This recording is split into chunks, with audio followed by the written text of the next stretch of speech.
Khalil. He's live in Doha for us tonight. What's the latest, Joe? Yeah, Connell, you framed it perfectly, because it seems at times today that the White House, the president, has their foot on the gas, and at times it seems like they're trying to find that off-ramp on diplomatic negotiation and an end to this. President, again, suggested that these negotiations are going well. He says Iran wants to make a deal, again, according to the president from the Oval Office today. But he also said this, which is really garnering a lot of attention here. Take a listen. They're going to make a deal. They're going to make a deal. They did something yesterday that was amazing, actually. They gave us a present, and the present arrived today.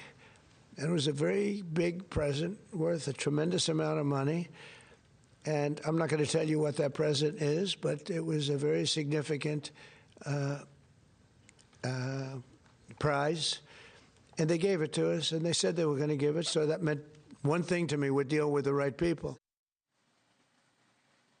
So what that means exactly, Connell, we don't know. He did not clarify. The White House did not clarify. But while the president was, again, sounding somewhat hopeful, on the ground here, Iran launched a wave of missile attacks, very, very active today in Israel, hitting actually at least one or two buildings, one missile getting through that Iron Dome. You also had Iran striking in the Gulf region here, Bahrain, where one person did die. The UAE's defense ministry says it was a police officer, and that several Emirati soldiers here were injured as a result of that strike. Iran also hitting in Iraq, in a Kurdish-dominated area, and at least 6 Kurds reportedly have been killed in that strike. So Iran did not in any way pull back from its kinetic action, and neither, by the way, did the U.S.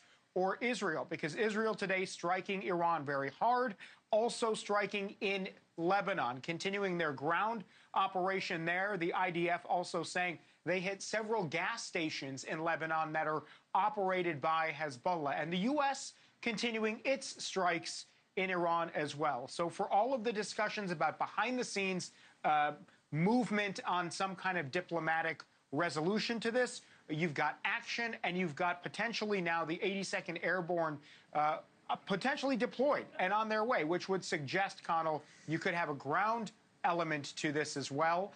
So both sides, all sides, really ramping up their kinetic action here. All right, Joe. Joe Khalil's live in Doha for us tonight as we bring in retired General Wesley Clark right now, the former Supreme Allied Commander.